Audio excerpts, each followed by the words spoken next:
Hello students, good morning. Last lecture में हमने self inductance, energy stored in solenoid और energy density के बारे में डिस्कस कर लिया था, ठीक है ना। आज का हमारा टॉपिक रहेगा म्यूचुअल इंडक्टेंस। ओके, म्यूचुअल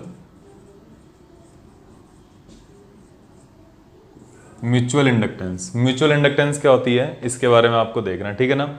तो यहाँ पर म्यूचुअल इंडक्टेंस से आप समझ सकते हो कि यहाँ पर म्यूचुअली कुछ होगा दो अलग अलग ऑब्जेक्ट्स या दो अलग अलग कोयल्स के लिए, ठीक है ना।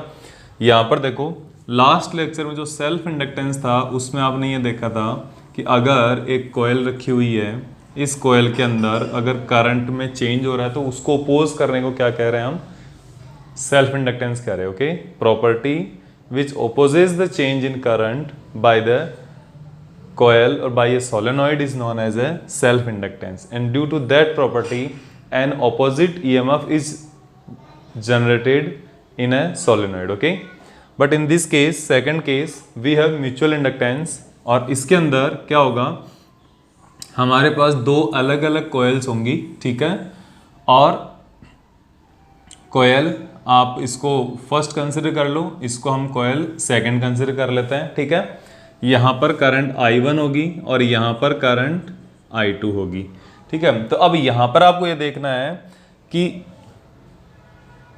इफेक्ट ऑफ करंट, या आप ये कह सकते हो induction of current in a coil due to change in magnetic flux in other coil is known as mutual induction. Okay, कि किसी एक कोयल के अंदर ईएमएफ इंड्यूस होना या करंट इंड्यूस्ड होना दूसरी कोयल के फ्लक्स में होने वाले चेंजेस के कारण क्या कहलाएगा, म्यूचुअल इंडक्टेंस कहलाएगा, ठीक है। एक में इंड्यूस्ड होगी करंट, किसके कारण, सेकंड के कारण इंड्यूस्ड होगी, या फिर सेकंड में इंड्यूस्ड होगी किसके कारण, फर्स्ट के कारण इंड्यूस्ड होगी, ठीक है। तो ये दोनों एक दूसरे के लिए म्यूचुअली इंडक्टिव होगी, ठीक है। म्यूचुअल इंडक्शन इसी को कहते हैं, ठीक है। तो इसके कारण ये देखो, हम सबसे पहले फर्स्ट को कंसिडर कर रहे हैं और सेकंड को कंसिडर कर रहे हैं। तो सेकंड के लिए अब म्यूचुअल इंडक्टेंस के अकॉर्डिंग अगर हम बात करें, ओके, तो सेकंड कॉइल के अंदर इंड्यूस्ड होने वाला ईएमएफ किसके ऊपर डिपेंड करेगा, इस I1 पे डिपेंड करेगा, क्योंकि म्यूचुअल इंडक्टेंस की बात कर रहे हैं। I2 पर तो करेगा ही, अगर यहां पर कोई कॉइल होगी उसके ऊपर भी करेगा, लेकिन सेकंड के अंदर हम फर्स्ट का इफेक्ट देख रहे हैं, ठीक है। तो यहां पर सेकंड कॉइल के अंदर प्रोड्यूस होने वाला magnetic flux φ2 is proportional to I1। Okay, then φ2 is equals to M21 into I1। यहाँ पे M21 क्या है, M21 is coefficient of mutual inductance, ठीक है। ये है अपने पास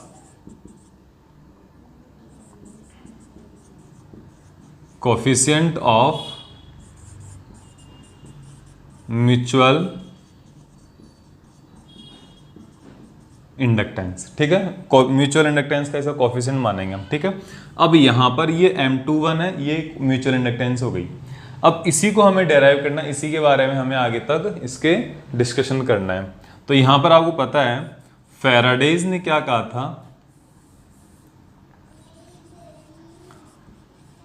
फैराडेज लॉ क्या है, the induced EMF is equals to d phi over d t. Okay, लेकिन मैग्नीट्यूड यहाँ पर नेगेटिव आएगा, नेगेटिव साइन आएगा। अगर मैग्नीट्यूड की बात करेंगे तो पॉजिटिव साइन आएगा केवल, ठीक है। तो E इज इक्वल्स टू क्या हो जाएगा, माइनस डी, फाई की वैल्यू है M21 ये रहा, into I1 upon D t. M21 होगा mutual inductance of second coil with respect to first coil. Second की म्यूचुअल इंडक्टेंस फर्स्ट के कारण होगी M21, ठीक है।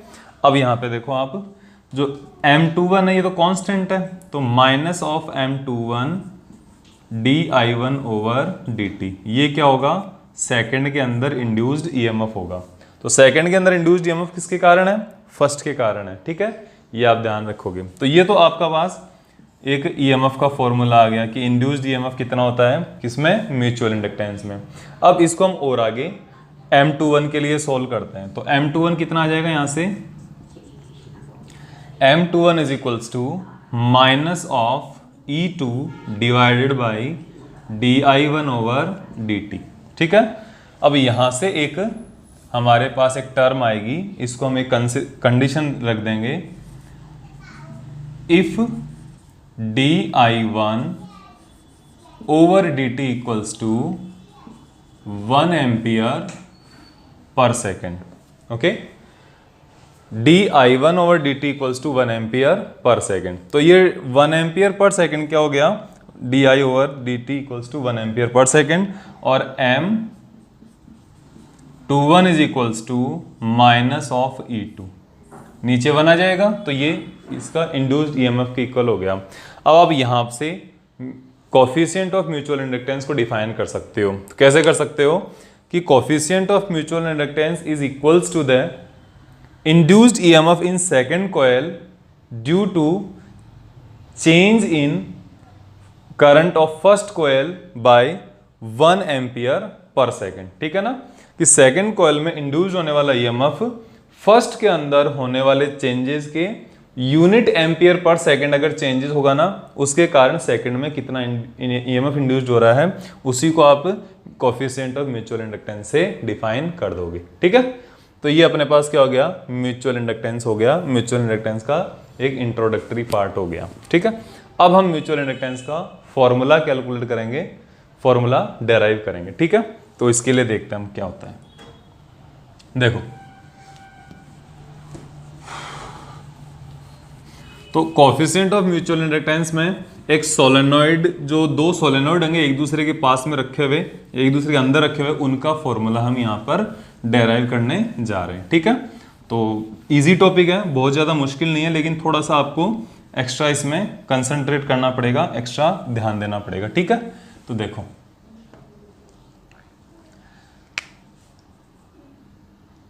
Mutual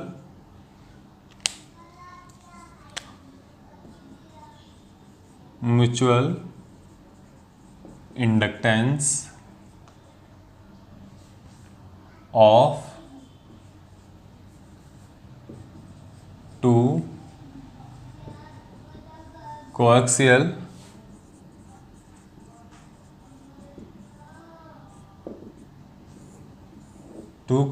solenoid. ठीक है, तो देखो यहां पर हमारे पास एक ये सोलेनॉइड है। ठीक है, ये सोलेनॉइड अपने पास, और इस सोलेनॉइड की जो रेडियस होगी, ये एक्सिस होगी इसकी, और इस एक्सिस से इसकी रेडियस होगी ये वाली R1। ठीक है, और जो सेकंड सोलेनॉइड वो इसके अंदर रखा हुआ है, जो छोटा है सोलेनॉइड। ठीक है, इसकी रेडियस सेकंड वाले की क्या है, कम है, और लेंथ हम दोनों की सेम ही कंसिडर करेंगे। सेम जो लेंथ होगी ना वही काम करेगी। जैसे मान लो अगर ये दूसरा वाला छोटा है तो हम इसको अंदर वाले को ही कंसिडर करेंगे, इस बात का हमें ध्यान रखना होगा। ठीक है, तो सबसे पहले हम स्टार्ट करते हैं म्यूचुअल इंडक्टेंस के जो फ्लक्स था ना वहां से। तो आपको पता है φ2 इज इक्वल्स टू क्या होता है, सेकंड जो कॉइल है इसके अंदर टोटल मैग्नेटिक फ्लक्स कितना होगा, यहाँ पे ये आपको देखना है। लेकिन यहाँ पर हम मैग्नेटिक फ्लक्स किसके कारण देख रहे हैं, किसके कारण देख रहे हैं, फर्स्ट के कारण देख रहे हैं। ठीक है, और अगर मैं इसको फर्स्ट के लिए कह दूं कि फर्स्ट के अंदर ये जो बड़ी वाली जो कॉइल है इसके अंदर जो मैग्नेटिक फ्लक्स होगा वो कितना होगा, वो सेकंड के कारण होगा। तो ये दोनों ही यहां पर एक दूसरे के लिए एक दूसरे पर डिपेंड कर रहे हैं। ठीक है ना, तो देखो φ1 flux in first coil is proportional to I2, क्योंकि फर्स्ट के अंदर I2 का, सेकंड वाले का इफेक्ट देखना है। ठीक है, इसके अंदर से करंट फ्लो हो रही है I1, इसके अंदर से करंट फ्लो हो रही है सपोज I2। यहाँ पर नंबर ऑफ टर्न्स कितना है, कैपिटल N1, यहाँ पर नंबर ऑफ टर्न्स कितना है N2, इसका क्रॉस सेक्शन एरिया कितना है A1, इसका क्रॉस सेक्शन एरिया कितना है A2। जो R1 और R2 जाएगा वो हो जाएगा, और लेंथ इसकी भी L है और लेंथ इसकी भी L होगी। ठीक है ना, ये ध्यान रखना। तो यहाँ पर φ1 is equal is proportional to I2 and proportional sign के लिए M12 इंटू I2। ये आपके पास सेकंड के कारण फर्स्ट के अंदर प्रोड्यूस होने वाला मैग्नेटिक फ्लक्स हो गया। ठीक है, ये तो आपके पास हो गया from mutual inductance, equation number 1। लेकिन आपको जो फ्लक्स की डेफिनेशन है, फ्लक्स फ्रॉम डेफिनेशन, डेफिनेशन से क्या आ रहा है फ्लक्स, तो फ्लक्स की डेफिनेशन होती है phi is equals to B into A, magnetic flux into magnetic field into area. Okay, और अगर नंबर ऑफ टर्न्स अगर n है तो आप इसको n से मल्टीप्लाई कर दोगे, तो ये तो आपका phi की वैल्यू हो गई, ठीक है ना। अब हम phi 1 की वैल्यू फाइंड आउट कर रहे हैं, फ्लक्स इन फर्स्ट कोयल। तो फर्स्ट कोयल में फ्लक्स कितना होगा, phi 1 होगा, ठीक है। तो ये आपके पास phi 1 आ गया, और यहां पर नंबर ऑफ टर्न्स कितने आएंगे, जितने इसके अंदर फर्स्ट के अंदर नंबर ऑफ टर्न्स है। मैग्नेटिक फील्ड कौन सा आएगा, सेकंड के कारण यहां पर मैग्नेटिक फील्ड कितना, क्योंकि सेकंड का इफेक्ट फाइंड आउट करें, सेकंड का इफेक्ट फर्स्ट में, ठीक है। तो सेकंड के कारण फर्स्ट में कितना फ्लक्स होगा, उसका मैग्नेटिक फ्लक्स, और ये एरिया या ये जो मैग्नेटिक फील्ड कितने एरिया में है, ये जो मैग्नेटिक फील्ड है सेकंड के कारण कितने एरिया में, ये केवल और केवल ये जो एरिया है ना, छोटा वाला जो एरिया है, छोटी वाली जो कॉइल है, इतने एरिया में ही है। इसके बाहर वाला जो एरिया है, यहां पर सेकंड के कारण कोई भी मैग्नेटिक फील्ड नहीं है। ये वाला जो एरिया ना, ये वाला जो एरिया, यहां पर कोई भी फील्ड नहीं है, और नहीं होने के कारण यहां पर ये एरिया होने के बावजूद भी हम केवल इस छोटे वाले एरिया को ही कंसिडर करेंगे, ठीक है। तो ये ध्यान रखना। तो यहां पर आपके पास आ गया A2, छोटा वाला जो एरिया है, जो कॉमन एरिया दोनों में, वो काम आएगा यहाँ पे, ठीक है। अब यहाँ पर B2 की वैल्यू रख दो। सोलेनोइड के अंदर मैग्नेटिक फील्ड कितना होता है, mu naught small n2 I2, okay. और ये वैल्यू आ जाएगी phi 1 is equals to n1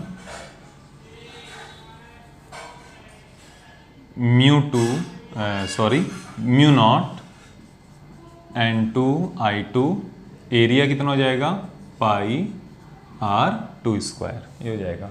और n1 की वैल्यू हो जाएगी phi 1 is equals to n1 L mu naught n2 I2 pi r square, तो ये हो जाएगा mu naught n1 n2 L I2 pi r2 square equals to phi 1, ठीक है। ये इक्वेशन नंबर 2 आ गई। देखो हमने यहां पर इसकी वैल्यू रखी है केवल, और बाकी ये जो n1 की वैल्यू, ये n1 into L, number of turns in unit length into total length, ठीक है ना, ये आ जाएगी। इसी को हमने दोबारा रीअरेंज किया है, तो ये आगे लिख दिया हमने, ठीक है। अब आगे देखो, फ्रॉम इक्वेशन 1 एंड 2, फर्स्ट और सेकंड से देखना, आपको इक्वल करना दोनों को। M12 into I2 equals to 12 into I2 equals to mu naught n1 n2 L I2 pi R2 square, okay. M12 I2 equals to mu naught n1 n2 L I2 pi R2 square. अब ये हो जाएगा I2, और ये आ जाएगा M12 equals to mu naught n1 n2 L pi R2 square. तो ये क्या हो गया आपके लिए, यहां पर टोटल म्यूचुअल इंडक्टेंस हो गई, mutual inductance of coil 1 with respect to 2, ठीक है ना। अब सिमिलरली हमें M21 की वैल्यू भी फाइंड आउट करनी है, तो ये वैल्यू देखो कैसे होगा। अब सेकंड के अंदर जो फ्लक्स होगा phi 2, वो कितना होगा, phi 2 की वैल्यू आएगी आपके पास, phi 2 की प्रोपोर्शनल होगा I1 के। phi 2 की वैल्यू आएगी M21 इंटू I1, क्योंकि सेकंड के अंदर मैग्नेटिक फील्ड या मैग्नेटिक फ्लक्स किसके कारण, फर्स्ट के कारण, और सेकंड का खुद का एरिया कितना है, वो तो एरिया इतना सही है, ये छोटा वाला जो एरिया यही है, ठीक है ना। तो आपके पास आ जाएगा फ्रॉम डेफिनेशन ऑफ phi या flux, okay, definition of flux कर लो इसको, ठीक है। तो यहां पर ही आ जाएगा phi 2 equals to magnetic field of first into area, area किसका, सेकंड का, एरिया वो होगा जो कॉमन आएगा, ठीक है। और नंबर ऑफ टर्न्स कौन सी के, सेकंड, क्योंकि सेकंड के अंदर इफेक्ट है इसलिए।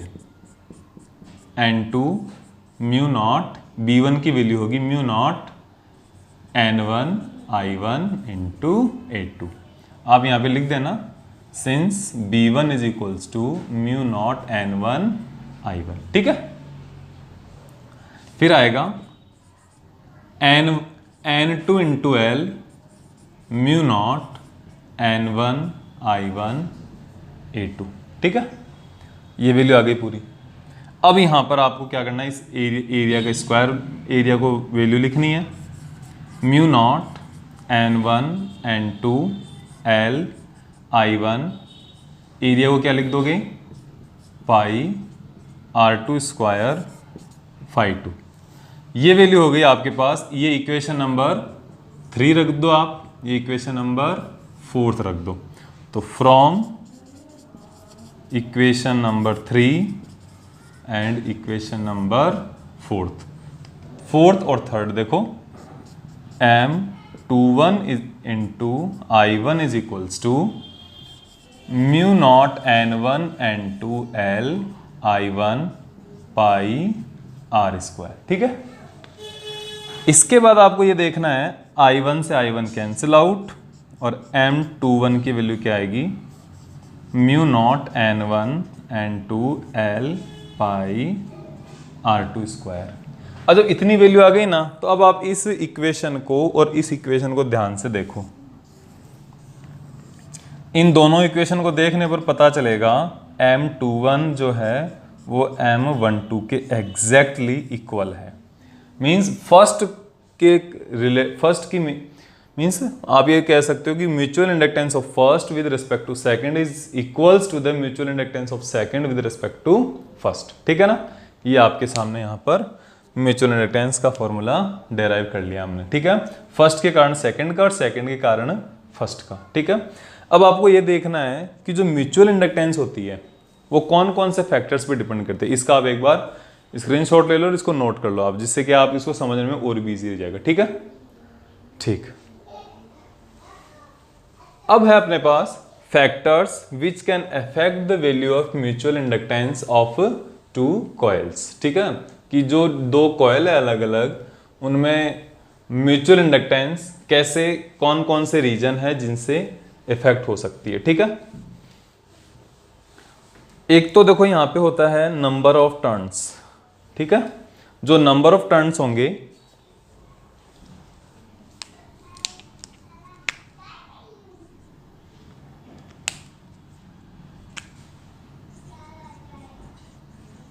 Factors affecting mutual induction. Mutual inductance को इफेक्ट करने वाले फैक्टर, पहला number of turns, number of turns पे डिपेंड करेगा, ठीक है। दूसरा एरिया ऑफ क्रॉस सेक्शन, जो उसकी, या आप ये कह सकते हो रेडियस जो होती है ना, इस पर भी डिपेंड करेगा, ठीक है। दूसरा डिपेंड करेगा, थर्ड जो पॉइंट है इसका, वो उसकी लेंथ पर भी डिपेंड कर रहा है यहाँ पे, और लेंथ के साथ साथ नंबर ऑफ टर्न्स पर भी डिपेंड करता है, ठीक है ना। लेंथ पर इतना ज़्यादा नहीं करता है, लेकिन जो मेन जो अपने पास है वो उसका ओरिएंटेशन, कि अगर आपके पास सेम दो कॉइल हैं और उनका आप ओरिएंटेशन भी अगर चेंज कर दोगे ना, तो भी ये चेंज हो जाएगी, ठीक है।